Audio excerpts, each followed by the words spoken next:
Breaking news చూస్తున్నాం. రాజగోపాల్ రెడ్డి మరోసారి సంచలన వ్యాఖ్యలు చేశారు. ఎమ్మెల్యే పదవికి రాజీనామా చేసేందుకు సిద్ధంగా ఉన్నానని చెప్పి ప్రభుత్వానికి కాంగ్రెస్ పార్టీకి అల్టిమేటం జారీ చేశారు. ఇప్పటికే బీఆర్ఎస్ పార్టీ అధికారంలో ఉన్నప్పుడు రాజీనామా చేసి ఏకంగా ప్రభుత్వం మొత్తాన్ని కూడా మునుగోడు ప్రజల కాళ్ళ దగ్గరికి తీసుకొచ్చాను. ఇప్పుడు ప్రజల కోసం మరోసారి రాజీనామాకు నేను సిద్ధంగా ఉన్నానంటున్నారు రాజగోపాల్ రెడ్డి. నాకు పదవులు ముఖ్యం కాదు, ప్రజలే ముఖ్యం అంటున్నారు. వేల కోట్లు దోచుకునే వాడికి పదవులు కావాలి, మంత్రి పదవి ఇస్తానంటేనే కాంగ్రెస్లోకి వచ్చా, ఇచ్చిన మాట నిలబెట్టుకోవడం వాళ్ళ విజ్ఞతకే వదిలేస్తున్నానని చెప్తున్నారు రాజగోపాల్ రెడ్డి. జూనియర్లకు మంత్రి పదవులు ఇచ్చి నన్ను అవమానించారని కూడా రాజగోపాల్ రెడ్డి అంటున్నారు. ఇంతకీ ఆయన దృష్టిలో మరి జూనియర్లు ఎవరు? మొదటిసారిగా ఎమ్మెల్యే అయిన వారందరికీ కూడా మంత్రి పదవుల అవకాశం వచ్చిందనంటే పొన్నం ప్రభాకర్ రెడ్డి మొదటిసారి ఎమ్మెల్యేనే, వివేక్ వెంకటస్వామి మొదటిసారి ఎమ్మెల్యేనే. ఈ రకంగా చెప్పుకుంటే పోతే మొదటిసారి ఎమ్మెల్యే అయిన వాళ్ళు చాలా కీలకంగా చాలామంది కూడా ఈసారి ఎమ్మెల్యే ఉన్న వారందరూ కూడా మంత్రి పదవులు చోటు వచ్చింది. మరి బహుశా వారిని ఉద్దేశించే రాజగోపాల్ రెడ్డి వ్యాఖ్యలు చేశారా? అయితే పదవుల కోసం కాళ్ళు పట్టుకునే నైజాం నాది కాదు, పదవుల కోసం నేను అసలు కాళ్ళు పట్టుకుని అసలు అటువంటి నైజం నాది కాదు అంటున్నారు రాజగోపాల్ రెడ్డి. మునుగోడు అభివృద్ధి నా బాధ్యత అంటున్నారు రాజగోపాల్ రెడ్డి. ప్రస్తుతానికి ఆయన వ్యాఖ్యలు ఇప్పుడు హాట్ టాపిక్గా మారాయి. ఏదేమైనా రాజగోపాల్ రెడ్డి మరోసారి రాజీనామా చేస్తానంటున్నారు. సో మునుగోడు ప్రజలుగా లేకపోతే తెలంగాణ రాష్ట్ర ప్రజలుగా మీరు చెప్పండి. ఇప్పటికే జూబ్లీ హిల్స్లో ఉప ఎన్నిక ఇక్కడ ఎమ్మెల్యే మరణించడంతో తథ్యంగా మారింది. సో మునుగోడులో కూడా ఉప ఎన్నికలు వస్తే ఈసారి మీ ఓటు ఎవరికి? బీఆర్ఎస్, బీజేపీ అండ్ కాంగ్రెస్ మీరు ఎవరికి సపోర్ట్ చేయాలనుకుంటున్నారు? కామెంట్ చేయండి. ఒకసారి రాజగోపాల్ రెడ్డి ఏం మాట్లాడారో చూద్దాం.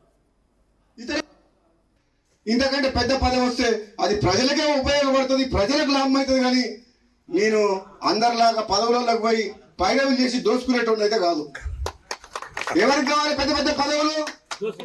పదవులు అడ్డం పెట్టుకొని రాజకీయాలకు అడ్డం పెట్టుకొని పదవులకు వచ్చి వేల కోట్లు దోసుకునేటోడికి వారికి పదవులు కావాలి. రాజగోపాల్ రెడ్డికి ప్రజలు కావాలి, రాజగోపాల్ రెడ్డికి ప్రజల అభివృద్ధి కావాలి, సంక్షేమం కావాలి. నేను మళ్ళీ చెప్తాను, ఈరోజు నేను కావాలనుకుంటే మంత్రి అయ్యేవాడిని, కానీ నా స్వార్థం కోసం అని చెప్పేసి నేను పదవి కోసం అని చెప్పి నేను పోలే. నేను మళ్ళీ ప్రజల కోసమే మళ్ళీ పార్టీ మారి కాంగ్రెస్లోకి వచ్చి మీరు ఇస్తానని హామీ ఇచ్చిండ్రు, ఇస్తారా ఇవ్వరా అది మీ ఇష్టం. అవకాశం వస్తే ఎప్పుడన్నా నేను కూడా సీనియర్ని కాబట్టి తెలంగాణ ఉద్యమంలో ఉన్నా కాబట్టి నాకంటే జూనియర్లకు నిన్న మంది వచ్చిన ఇతర పార్టీ వాళ్ళందరికీ ఇచ్చారు కాబట్టి మీరు ఇచ్చిన మాట నిలబెట్టుకుంటే, మీరు ఎంపీ గెలిపామంటే గెలిపించినాం, పార్టీలకు రమ్మంటే మేము నమ్ముకొని వచ్చినాం. ఇస్తారా ఇయ్యరా అది మీ ఇష్టం. కానీ నేను మాత్రం పదవుల కోసం ఎవరింటికి పోయి కాలు మొక్కి మనసు చంపుకొని దిగజారడం మాత్రం జరగదు. నేను బతుకున్నాగా ప్రజలున్నారు నా ఎమ్మడి. నాకు కావాల్సింది ప్రజలు, వాళ్ళ బాగోగులు, ఈ నియోజకవర్గ అభివృద్ధి.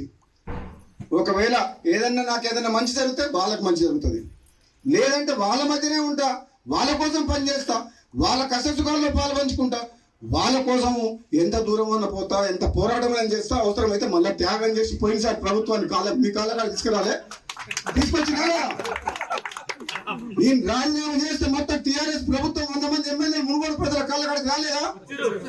అవసరమైతే అంత దూరం కూడా పోతా, నేనైతే భయపడా. రైట్, ఇది రాజగోపాల్ రెడ్డి చేసిన వ్యాఖ్యలు. బీఆర్ఎస్ హయాంలోనే రాజీనామా చేస్తే ఉప ఎన్నికలు వస్తే బీఆర్ఎస్ ప్రభుత్వాన్ని మొత్తాన్ని కూడా మునుగోడు ప్రజల కాళ్ళ దగ్గర తీసుకొచ్చాను. నేను ఎవరి కోసం లొంగను, ఎవరి కోసం తల వంచను. మరీ ముఖ్యంగా నాకు మంత్రి పదవి ఇస్తానని చెప్పబట్టే నేను కాంగ్రెస్లో చేరాను. ఎవడో దోచుకుంటూనే కావాలి మంత్రి పదవులు, నాకు అవసరం లేదు, నాకు ప్రజలే ముఖ్యమంటూ రాజగోపాల్ రెడ్డి మాట్లాడారు. మరి నిజంగా రాజీనామా చేస్తారా చూడాలి. మా ప్రతినిధి మధు అందుబాటులో, మధు దగ్గరకు వెళ్దాం. మధు, సో ప్రెసెంట్ ఏంటి, రాజగోపాల్ రెడ్డి రాజీనామాకు సిద్ధంగా ఉన్నారా, మళ్ళీ రాజీనామా చేయబోతున్నారా? బికాజ్ గతంలో రాజీనామా చేసి ఉప ఎన్నికలు తీసుకొస్తే ఆయన చాలా కాన్ఫిడెంట్గా ఉండేవారు, కానీ బెడిసి కొట్టింది ఆయన కాన్ఫిడెన్స్ అంతా కూడా. ఇప్పుడు మళ్ళీ రాజీనామా అంటున్నారు, ఏం జరగబోతుంది, అప్డేట్స్ ఏంటి? నిజంగానే ఆల్రెడీ అప్పుడు కాంగ్రెస్ నుంచి ఎమ్మెల్యేగా గెలిచి కాంగ్రెస్ పని అయిపోయింది. ఇక బీజేపీ అధికారంలోకి వస్తుంది. బీఆర్ఎస్ ను ఎదుర్కొనేటువంటి శక్తి బీజేపీకి మాత్రమే ఉందని మునుగోడుకు శాసనసభ్యత్వానికి పార్టీ సభ్యత్వానికి రాజీనామా చేసి బీజేపీలో జాయిన్ అయ్యారు. ఉప ఎన్నిక ఎదుర్కొన్నారు. అప్పుడంతా కూడా అప్రిషియేట్ చేస్తారు రాజగోపాల్ రెడ్డిని. ఎందుకంటే ప్రజాక్షేత్రంలో రాజీనామా చేయకుండా పార్టీలు మారుతున్న రోజుల్లో ఆయన మొత్తం లీగల్ గా ఎవరికి రాజీనామా చేసి పార్టీ వైపు వెళ్లారు బీజేపీలో. కానీ అంతవరకు ఓకే. అప్పుడు ఎంత ఎఫర్ట్ పెట్టినా కూడా బీఆర్ఎస్ మొత్తం ఎఫర్ట్ పెట్టింది అక్కడ నిజంగా కూడా. ఒక్కొక్క గ్రామానికి కొన్ని వార్డులకి ఎమ్మెల్యేలను, కొన్ని గ్రామాలకి మంత్రులని కేటాయించినటువంటి సిచ్యువేషన్ అప్పుడు చూసాం. టోటల్ ప్రభుత్వ యంత్రాంగం అంతా మునుగోడు మీద ఫోకస్ పెట్టి రాజగోపాల్ రెడ్డిని ఓడించారు. అంతవరకు బాగానే ఉన్నా తర్వాత ఏం జరిగిందో తెలీదు. అదే స్థాయిలో బీజేపీ పైన విమర్శలు చేసి మళ్ళీ కాంగ్రెస్ లోకి వచ్చారు చివరి క్షణంలో. మంచి పదవి ఇస్తారన్నారు, ఇవ్వలేదని చెప్పి విమర్శలు. ఈ మధ్య కాలంలో విమర్శన అస్త్రాలు చాలా పదునైనటువంటి అస్త్రాలు ఉపయోగిస్తున్నారు కాంగ్రెస్ పైన. ముఖ్యంగా రేవంత్ రెడ్డి పైన ఆయన ఎక్కువ పెట్టినట్టుగా కనిపిస్తా ఉంది. మొన్ననేమో ముఖ్యమంత్రి నేనే మళ్ళీ 10 ఏళ్ళంటే నికాసైన కాంగ్రెస్ కార్యకర్తలని వాళ్ళని అవమానించినట్టు స్టేట్మెంట్ చేశారు. ఆయన అధిష్టానం డిసైడ్ చేస్తుంది ఎవరు ముఖ్యమంత్రి అనేది నెక్స్ట్ అనేది. ఇప్పుడు నీకు అవకాశం వచ్చారు, ఇప్పటి వరకు అనేటువంటి స్టేట్మెంట్ చేశారు. నిన్న సోషల్ మీడియాకి సంబంధించినటువంటి ఏదైతే జర్నలిస్టులు ఉన్నారో డిజిటల్ జర్నలిస్టులని అవమానించడంతో రేవంత్ రెడ్డి స్లాప్ చేస్తాను, చెంపపైన కొట్టాలనిపిస్తుంది, దిగి ఒక్కొక్కరిని అనేటువంటి స్టేట్మెంట్ చేయడంతో వారికి మద్దతుగా స్టేట్మెంట్ చేశారు.